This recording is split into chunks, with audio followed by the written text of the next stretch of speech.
ओम नमो भगवते वासुदेवाय नमः। स्वागत है आप सभी का मेरे HS भारद्वाज यूट्यूब चैनल पर।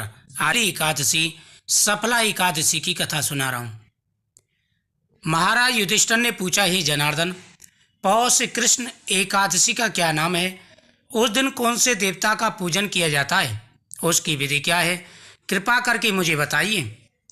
भक्त वत्सल भगवान श्री कृष्ण कहने लगे, धर्मराज, मैं तुम्हारे स्नेह के कारण तुमसे कहता हूँ कि एकादशी व्रत के अतिरिक्त मैं अधिक से अधिक दक्षिणा पाने वाले यज्ञ से भी प्रसन्न नहीं होता। जो भी व्यक्ति सच्चे मन से एकादशी का व्रत करते हैं, मैं उनकी हर मनोकामना पूरी करता हूँ। एकादशी के समान मुझे कुछ भी प्रिय नहीं है। अतः इसे अत्यंत भक्ति और श्रद्धा से युक्त होकर करें। हे राजन, द्वादशी युक्त पौष कृष्ण एकादशी का महत्व तुम एकाग्रचित होकर के सुनो। इस एकादशी का नाम सफला एकादशी है। इस एकादशी के देवता श्री नारायण हैं। विधि पूर्वक इस व्रत को करना चाहिए। जिस प्रकार नागों में शेषनाग, पक्षियों में गरुड़, सब ग्रहों में चंद्रमा, यज्ञों में अश्वमेघ और देवताओं में भगवान विष्णु श्रेष्ठ हैं, उसी तरह सब व्रतों में एकादशी का व्रत श्रेष्ठ है। जो मनुष्य सदैव एकादशी का व्रत करते हैं, वे मुझे परम प्रिय हैं। अब इस व्रत की विधि बताता हूँ। मेरी पूजा के लिए ऋतु के अनुकूल फल, नारियल, नींबू, नैवेद्य आदि 16 वस्तुओं का संग्रह करें। इस सामग्री से मेरी पूजा करने के बाद रात्रि जागरण करें। इस एकादशी के व्रत के समान यज्ञ, तीर्थ, दान, तप तथा कोई दूसरा व्रत नहीं है। 5000 वर्ष तक तप करने से जो फल मिलता है, उससे भी अधिक सफला एकादशी का व्रत करने से मिल जाता है। हे राजन, अब इसकी मैं कथा सुनाता हूँ। चंपावती नगरी में महिष्मान नाम का एक राजा राज्य करता था। उसके 4 पुत्र थे। उन सब में लुम्पक नाम वाला बड़ा राजपुत्र महापापी था।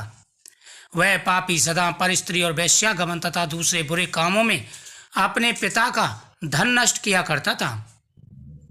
सदैव देवता, ब्राह्मण, वैष्णवों की निंदा किया करता था। जब राजा को अपने बड़े पुत्र के ऐसे कुकर्मों का पता चला तो उन्होंने उसे अपने राज्य से निकाल दिया। तब वह विचारने लगा कि कहाँ जाऊं, क्या करूं, क्योंकि सभी लोग उससे परेशान हो चुके थे। तो राजा ने भी बड़े दुखी मन से उसको अपने राज्य से निकाल दिया। वह हमेशा बुरे कामों में लगा रहता था। अब जैसे ही राज्य से निकाल दिया, जंगल में वह तड़पता हुआ कहने लगा कि अब मैं क्या करूं, किधर जाऊं। उसके मन में यही विचार थे। अंत में उसने चोरी करना प्रारंभ कर दिया। दिन में वह वन में रहता और रात्रि को अपने पिता की नगरी में चोरी करता तथा प्रजा को तंग करने और उन्हें मारने का कुकर्म करता। कुछ समय पश्चात सारी नगरी भयभीत हो गई। वह वन में रहकर पशु आदि को मारकर खाने लगा। नागरिक और राज के कर्मचारी उसे पकड़ लेते, किंतु राजा के भय से छोड़ देते थे। वन में एक प्राचीन विशाल पीपल का वृक्ष था। लोग उसकी भगवान के समान पूजा करते थे। उसी वृक्ष के नीचे वह महापापी लुम्पक रहा करता था। इस वन को लोग देवताओं की कीड़ा स्थली मानते थे।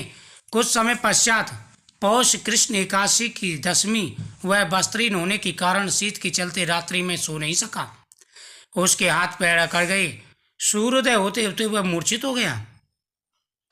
देव की सुत गोविंदम वासुदेवम जगतपते देहि में तनम कृष्णम त्वामहम शरणम गतः। जो भी मंत्र इस मंत्र का एकादशी के दिन, जो भी स्त्री पुरुष इस मंत्र का एकादशी के दिन जाप करते हैं, उनकी पुत्र की मनोकामना पूरी हो जाती है। धन प्राप्ति के लिए भगवान का पूजन करें, संतान प्राप्ति के लिए भगवान का पूजन करें, मनोकामना पूरी हो जाती है। दूसरे दिन एकादशी को मध्यम के समय जब उसके हाथ पैर अकड़ गए, मध्यम के समय सूर्य की गर्मी पाकर उसकी मूर्छा दूर हुई। गिरता पड़ता वह भोजन की तलाश में निकला। पशुओं को मारने में वह असमर्थ था। अतः पेड़ों के नीचे गिरे हुए फल उठाकर वापस उसी वृक्ष के नीचे आया। उस समय तक सूर्य भगवान अस्त हो चुके थे। वृक्ष के नीचे फल रखकर कहने लगा, हे भगवान, अब आपके ही अर्पण है, ये फल आप ही स्वीकार करें। उस रात्रि को दुख के कारण रात्रि को नींद नहीं आई। उसके इस उपवास और जागरण से भगवान अत्यंत प्रसन्न हो गए, उसके सारे पाप नष्ट हो गए। दूसरे दिन प्रातः एक अति सुंदर घोड़ा अनेक सुंदर वस्तुओं से सजा हुआ उसके सामने आकर खड़ा हो गया। उसी समय आकाशवाणी, राजपुत्र, श्री नारायण की कृपा से तेरे पाप नष्ट हो गए, अब तू अपने पिता के पास जाकर राज्य प्राप्त कर। ऐसी वाणी सुनकर वह अत्यंत प्रसन्न हुआ और दिव्य वस्त्र धारण करके भगवान की आपकी जय हो कहकर कहने लगा, अपने पिता के पास गया। भगवान आपकी जय हो, गोविंद आपकी जय हो, इस प्रकार से अनेक प्रकार की स्तुति करता हुआ वो अपने पिता के पास पहुंचा। उसी समय वह अपने पिता के पास चलने लगा। आकाशवाणी सुनकर के वह बड़ा प्रसन्न हुआ। दिव्य वस्त्र धारण करके भगवान आपकी जय हो ऐसा कहते हुए अपने पिता के पास पहुंचा। अब लुम्पक शास्त्र अनुसार राज्य करने लगा। उसके स्त्री पुत्र आदि सारा कुटुंब भगवान नारायण का परम भक्त हो गया। वृद्ध होने पर वह भी अपने पुत्र को राज्य का भार सौंपकर वन में तपस्या करने चला गया और अंत में वैकुंठ को प्राप्त हुआ। अतः जो मनुष्य इस परम पवित्र एकादशी, सफला एकादशी का व्रत करता है उसे अंत में मुक्ति मिलती है। जो नहीं करते वे पूंछ और सींग से रहित पशु के समान है। इस सफला एकादशी के महत्व को पढ़ने अथवा श्रवण करने से मनुष्य को अश्वमेध यज्ञ का फल मिलता है।